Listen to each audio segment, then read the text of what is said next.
Okay, hello students. Today we are going to start a new and very important topic. Important for human civilization also. Important for exam also. Now, if this would not have been discovered, we would not have got the electricity in our home. Yes, you are correct. We are talking about electromagnetic induction. Those who have learned in class 10, for them it will be another version of this. And those for whom this is first time, it will be totally a new version for you. Okay. So the topic says electromagnetic induction, and today we will just restrict ourselves on the introduction level only. We will just discuss how, what, when and all, and in the next class we will continue with motional EMF and other things of this chapter, mutual induction and self-induction and all those things. So today we will just talk about the concept of electromagnetic induction. Now, it was proposed by a scientist called Faraday. It's called Faraday's law. What does Faraday's law say about electromagnetic induction? It says that there is an induced EMF. There is an induced EMF if there is a change in flux, where phi is flux. Okay, this is what the law says. Now, what exactly is this law? Let's try to understand. And to understand that, we have to first understand the concept of flux. What exactly is flux again? Flux has a universal definition: field multiplied by area. If we are dealing with magnetic field, the field formula, the flux formula is simply B dot A. Okay. Now, what is B? B is the magnetic field and A is the area. Now we know that area is always perpendicular to the surface. So what is my n vector? N vector is my area vector. This is my area vector perpendicular to the surface. So if this has a length of L and breadth of B, then the magnitude of A will be equal to length into breadth. So that I can write the area vector as its magnitude times its direction. So direction is always perpendicular to the surface. Okay. And what is magnetic field? Magnetic field, let us say if the magnetic field is passing through the loop in this direction, such that the area vector of the magnetic field makes an angle of theta, then B dot A, which is a scalar product or dot product, can be also written as dA cos theta.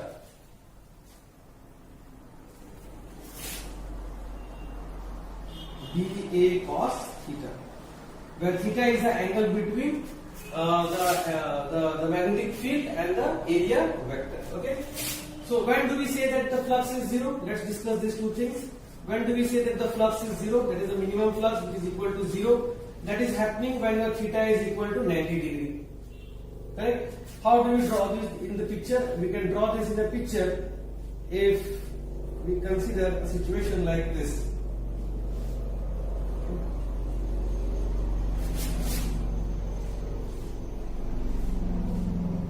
That if you have a normal area vector in this direction and your field is passing on the plane like this, such that this angle is 90 degree, then in that case we can say that the flux is minimum. So what I mean here to say here is this: that suppose if you have this as a surface and this surface will have an area vector in this direction upward. Okay, this is the direction of area vector. So if your field is passing like this, then it makes an angle with the area vector as 90 degrees. So this is my area vector, and if the field is passing on the plane, just use this word on the plane. Passes, the field is grazing on the plane, or it is passing through the, not through the plane, it is passing over the plane. So if it is passing over the plane and if this is perpendicular to the plane is your area vector, then the angle between field and the area vector is 90 degree. In that case the flux is zero. Okay. And when do we have flux as maximum? We have flux as maximum, that is B times of A, when theta is equal to 90 degree, and that happens, theta is equal to 0 degree, not 90 degree, because it's cos function, and that happens when this is your area vector and this is your field. Both are in the same direction. So here we call this as maximum flux. Okay. But Faraday emphasized on one thing. He said that if flux is present, that will not cause induced EMF. And induced EMF is the primary step to generate electricity. If we have induced EMF, then only we can create electricity. So he emphasized on the word that phi is not the only criteria to generate the electricity.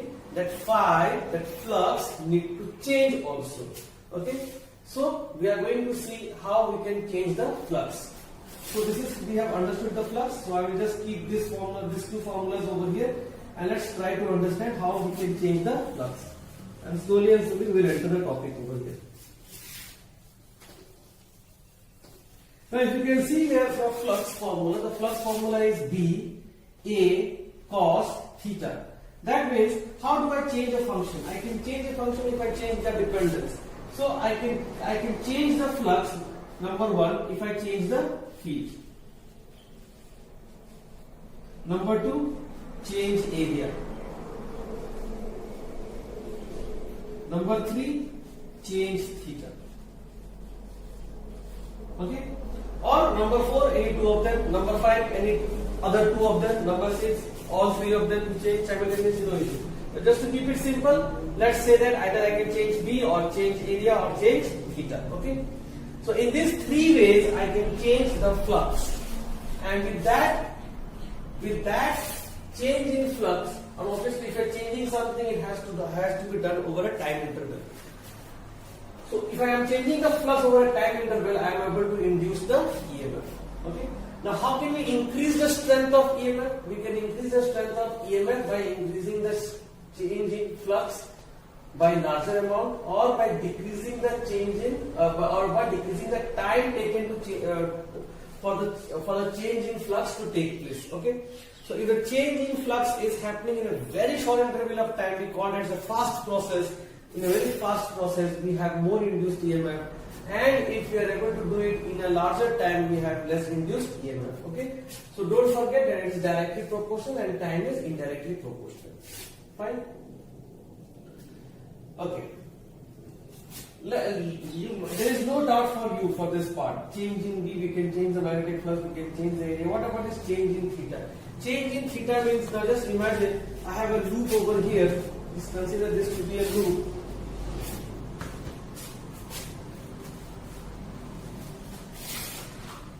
Just consider this to be a loop over here, and this is your area. Okay, and say that this is also the magnetic field. So initially the magnetic field and the normal vector of the area makes an angle of 0 degree. Okay, so let us keep the field always in this direction. So if I keep the field always in this direction, that is pointing towards you, and now if this is my area vector, and now if I change, my field always remains in that direction, but if when I rotate, my area vector rotates with the loop. Okay, but if the field is in the same direction, I can generate an angle between them. I can generate an angle between them.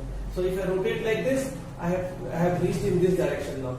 So you can see here clearly that this is my field which was pointing towards you, and after rotating, I have this as the area vector. Now you can see there is an angle 90 degree. Now if I rotate it back over here, now you can see the angle is 0 degree. So if you just rotate a loop in a magnetic field, you change the flux. Okay.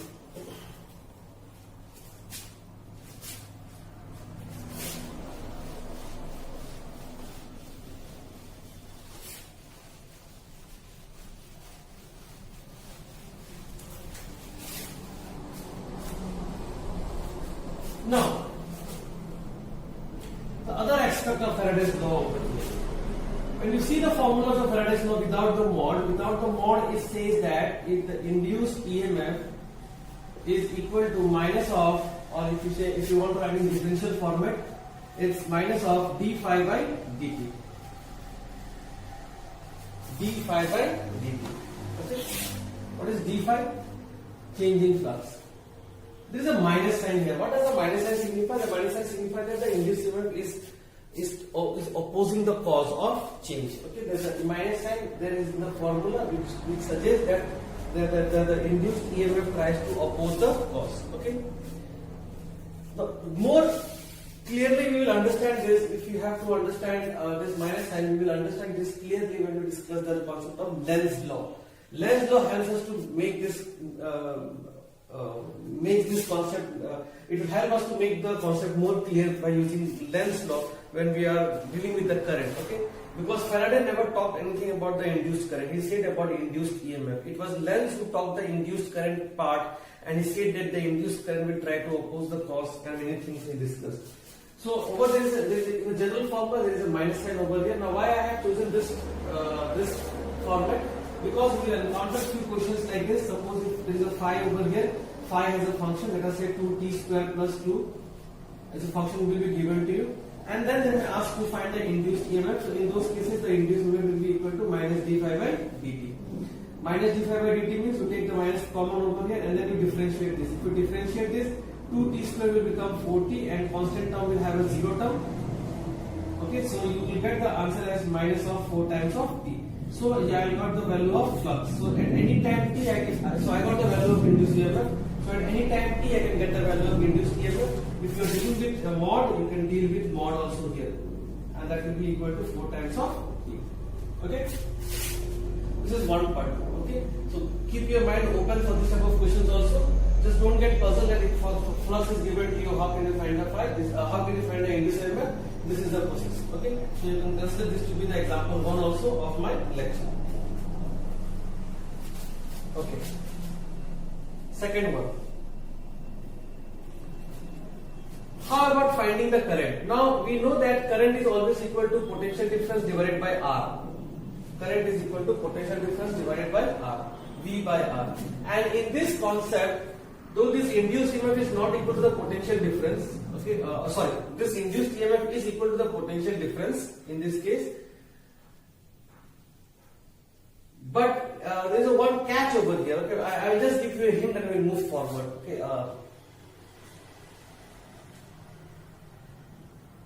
We can use this formula in this case. Okay, this formula is valid here. That means EMF by R. But the source of this induced EMF is not the way the other EMFs of cells are created. Okay, the source of induced EMF over here is unlike the source of cells. So that is the catch over here. This induced EMF are created because of an induced electric field, and these electric fields are non-conservative and non-electrostatic. Okay, that means this electric field is not created because of a charge. This work done in this kind of electric field is not conservative. That means total work done in one loop is not zero. So all those things is in detail. Okay, but we will not discuss all those things. But just notice that the cause of this induced EMF is because of the change in flux of magnetic field. Change in flux of magnetic change in magnetic flux causes an induced electric field to create in the region. Okay, and it is that electric field which creates the induced EMF. And that electric field is not the usual electric field which we have learned in electrostatic. Okay, so with this, just keep this in mind, and I am justifying that we can still use this formula of EMF by R to get the value of current over here. So this induced EMF I induced by R is equal to I, where R is the resistance of a loop in which the current is flowing. Okay, so this is how we can find the value of current. Induced EMF by resistance. Second thing which we need to know is, or they will ask sometimes about the concept based on how much charge is flown in a circuit. Okay, charge. Now I is equal to dq by dt. Okay, if I take a bigger change, it will be a delta q by delta t. Now what is EMF? EMF is equal to delta phi by delta t. This EMF is equal to I by R. Okay. This I is equal to delta Q by delta T. And there is a R over here. So I am putting the value of I is delta. So what I have got? I have got delta phi by delta T is equal to delta Q by R delta T. Delta T goes out. So what is the charge flown? Charge flown will be equal to R times of delta phi. So this is how we can find the charge flown during the development of induced current. Okay, so this is another formula which is very important. One more thing, if there are n number of turns, suppose when we talk about phi says field multiplied by area. The area can be in the form of a loop, but what if you have n number of loops? Then you have to just multiply over here n outside. You have to just multiply over here as n. Okay. Then wherever you are getting n, then n will appear here. So for one single turn it is delta phi. For n number of turns it will be n delta phi. Now we have understood that induced EMF is a formula. We have understood that with the induced EMF I can find a current. With the induced EMF I can find a charge. And if it is appearing in this kind of format also, still I can do it by using some normal differentiation method. Now the next thing which we are going to discuss now is the direction of induced current and how this induced EMF will cause the induced current, and then the direction of that induced current.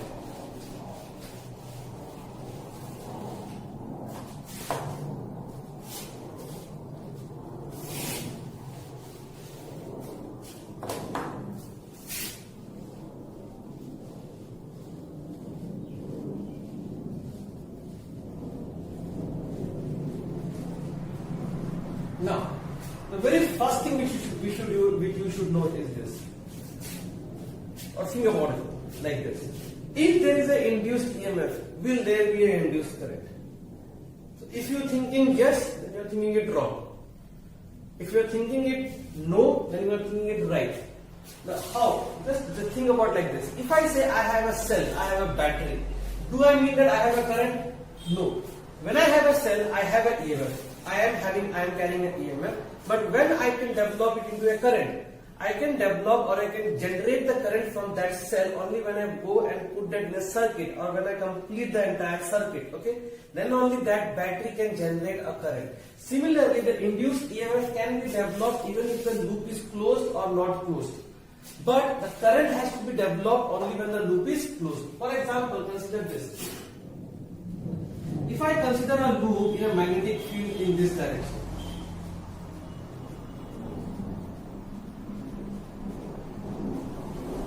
and let us say with some arrangement, now this part, even if you are not able to understand, is okay, but it's not that difficult. Just think that I am changing this magnetic field over here. That means the flux through this loop is changing. So that will cause some induced EMF to be developed. So in this loop there will be an induced EMF for sure. Okay. But the question is, will there be induced current? Answer is no, there will be no induced current. Why? Because the loop is not complete, or you can say, if it is incomplete loop, that means this part will provide infinite resistance. So when a circuit is broken, that means the air gap behaves as an infinite resistance. And when the resistance is infinite, current is impossible to get generated. Okay, so in those cases, we cannot develop induced current. But we will keep those cases reserved for some discussions later on. But we are going to discuss now. We are going to discuss closed loop. So we are going to have EMF and we are going to have current also. Now here goes the first example, and from here you have to pay utmost concentration, because I am going to teach you how to find the direction of induced current. Induced current, let us take the famous old example of class 10, if you have learned, and from there we will build up our concepts for class 12 also. Now let us say that you have a loop over here. This is my loop over here, and this is my magnet, natural magnet, with this being the north pole and this being the south pole over here. Now before I do anything over here, just remember that when we talk about north pole and a south pole, it has a magnetic field which is like this. Okay, and then it goes over here, and then it goes over here, and inside also they flow from north to south. Okay. Now, what does it mean? Just think over here. That suppose if this is my loop over here. Now, in this loop, if you can see here, only one field is passing through the loop. If I bring this loop closer, three field lines are passing through the loop. if I bring this further closer, all 5 are passing through the loop. That means when the distance between the loop and the magnet is lesser, more field is passing through it, more is the flux. And when they are far apart, the flux is less, or the field number of field lines passing through is less, and so the flux is also less. That makes sense over here. And when I am going to move this to and fro, so when I move this to, I am increasing the flux. When I am moving it fro or backward, I am decreasing the flux. So when the separation between them becomes less, increase in flux. When the separation between them becomes more, decrease of flux. Okay. So say that I am going to move this towards the coil. So when I start moving this towards the coil, the flux in the coil will change as discussed. Correct? And Faraday's law says that if the flux is changing, there will be an induced EMF. You can see that the coil is complete. So if the coil is complete, that means there will be an induced current. Okay. Now, fantastic. Now comes the Lenz law part. He said that, okay, now you are getting an induced current, and I will tell you how to find the direction of induced current. But first, you just cannot take randomly clockwise or anti-clockwise. There is a pattern it should follow. What pattern it follows? Now look at here. If I continue to move in this direction with velocity v, now seen from this side, let us say for example that it creates a current seen from this side. Okay? It creates a current clockwise. So if it is creating a current clockwise, and clockwise current, if you remember, clockwise current behaves as a south pole. Clockwise current behaves as a south pole. That means seen from this side, the loop will behave as a south pole. Now what happens between a south pole and a north pole? It attracts. So that means when I started moving towards the coil attains a south pole and starts attracting the magnet. So the magnet continues to move by its own towards the coil.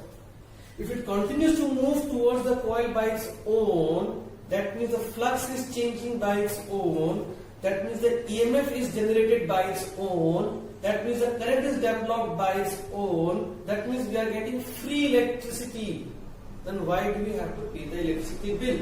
If it is free electricity, nothing is free. That means my assumption is wrong. Here comes the Lenz law. Lenz law says that you did nothing. Okay, you just slightly displaced it and then it went by its own.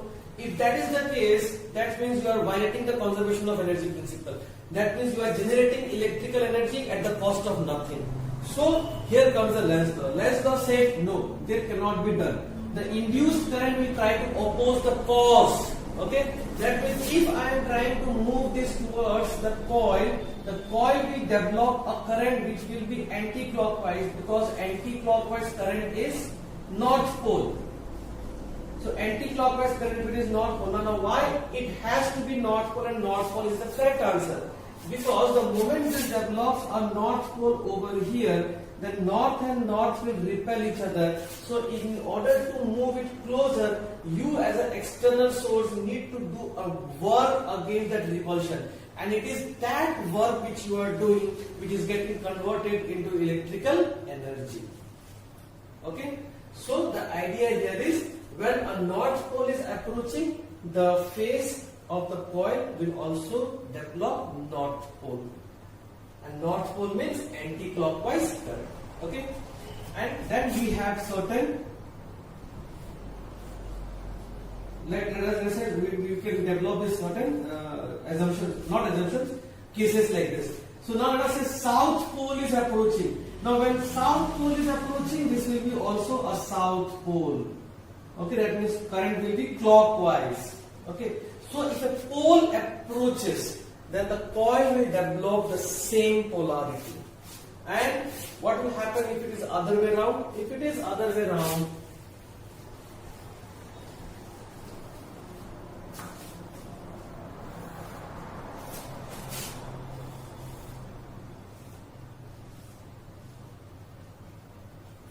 let us try to understand this. What if you try to move the coil, move the bar magnet away from the coil?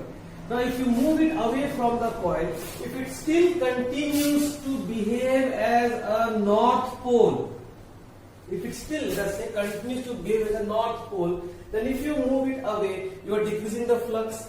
Flux decreasing means EMF will be developed. EMF is, if it is getting developed, there will be a current, and over that you are seeing that it will remain as a north pole. If it remains as a north pole, that means the north and the north will repel each other. It will continue to move, and if it continues to move away, I will continue to get electricity because there is a continuous changing in flux. That should not happen. So in that case, if this is trying to go away from you, this will behave as a south pole now. So the direction of current will flip. So from anti-clockwise, it will now become clockwise. Okay. So the logic is this: when the north pole is trying to go away, the south pole will be developed so that it will try to attract, to oppose the cause. So if this tries to attract, so I want to move it, but this is trying to attract. So I have to do external work to move it away. And it is that work which will be developed in the form of electrical energy. What about this one?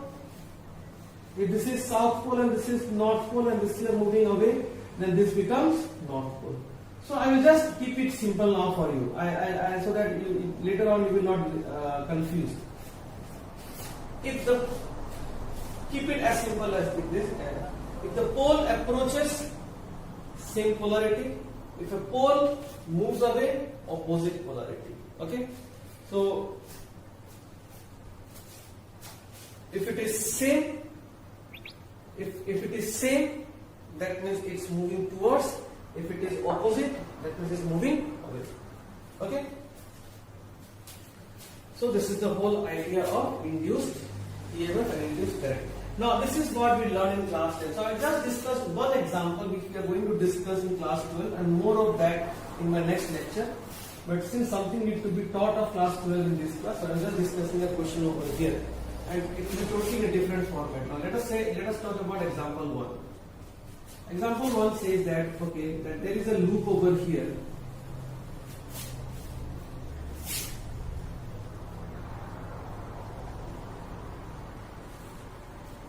There is a loop over here which has a magnetic field. Okay, magnetic field is everywhere. And the question says that the magnetic field is increasing with respect to time. As the time increases, the magnetic field increases. Okay, and it has an area also. Let us say area is length into length, and that is equal to L square as the area. So, what is the flux? Flux will be equal to B times of A. B is K times of T into area. Area is L square, is the flux.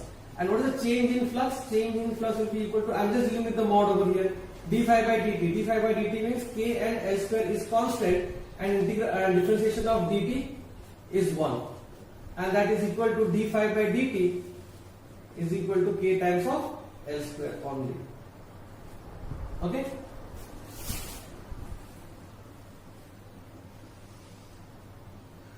Remember, those who are having non-mathematics, please revise this formula of differentiation. When I say t, that means it has a power of 1, and the formula if you remember the formula of dx power n, the differential formula, the formula says nx n minus 1. If you use that logic over here, t power 1, if you use that part over here, so dt power 1 over dt will be equal to 1 into t into 1 minus 1. 1 minus 1 is 0. So 1 into t power 0, and that is equal to 1. T power 0 is 1. So we get 1, factor of 1. So d phi by dt is K times of L square. So this is the thing, but this is my induced EMF. And let's say if this loop has a resistance of R, let us say that this loop has a resistance of R, then the current will be equals to EMF by R, and that is equal to K times of L square by R. Okay, this is the current. Now the funnel part. So this is we found the EMF, we found the current, and now the funnel thing. Funnel thing is how much is the current? Sorry, what is the direction of current? Now here is the catch over there. This field, the original field, the external field is pointing inward. Am I right? Is going in. Fine. And that field is increasing. That field is increasing. What does it mean? It means somebody having a north pole. Remember, from the north pole the field will go out. So if I consider this to be a north pole, this field is going out. So if I point it like this, that means this field is going in. So it means that somehow somebody is moving a north pole towards the board. Okay, somebody is moving the north pole towards the board. If I move the north pole towards the board, that means the field through the board will increase with respect to time. Agree on that? Okay. So in order to oppose the cause,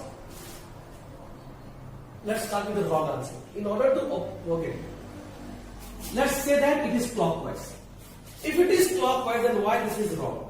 Because if it is clockwise current, then clockwise will also create a field which will be inward. So field inward is already increasing as per the question. Over that you are saying that if it is clockwise, then that will also create a field in the same direction. So you are adding up to the increment, which is wrong. Because Lenz's law says that it will try to oppose the cause. Now try to find the cause. What is the cause? Cause is inside field increasing. Correct? Or you can just say the flux is increasing. This flux which is passing through and is inside the board is increasing. So the loop will try to create a opposite current. Opposite field which will try to reduce. If something is increasing in this direction, you can oppose it by providing a retarding force in this direction. Am I right? So here, same thing over here. If something is increasing in the inward direction, I will try to reduce it by creating a field in the outward direction. And if it is outward direction, then the current has to be, just put the outward direction first. You justify yourself. Field is inside and it is increasing. How to oppose the cause? Create a field outside. And this will create a field outside which will try to reduce the net field, which will try to reduce the net flux, and that is what we call as oppose the cause. Remember, it never favors the cause, it opposes the cause.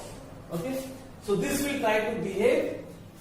This is anti-clockwise. Anti-clockwise means north pole. So even the loop will try to behave like a north pole. Remember, in the beginning I told you, as if somebody is pointing a north pole and it is taking this north pole towards the board. So the field is increasing. So immediately the loop will also attain north polarity, because when it is approaching, that means same polarity. Okay. Think about it. Try to get your own way of finding the induced current, and we will discuss few more examples in the next class, and then we will enter into the topic. But before that, just think about it and try to get your own way of finding the induced current. I suggest you take some example, and let us say here I discussed that field is increasing. You can take your own example of field as decreasing. Then you can take some example of field pointing outward. You can draw the dots over here. And then again you can discuss two cases. That field is increasing and that field is decreasing. And try to see what answers you will get. You can obviously contact me to give your responses on those things. Okay. Thank you for watching.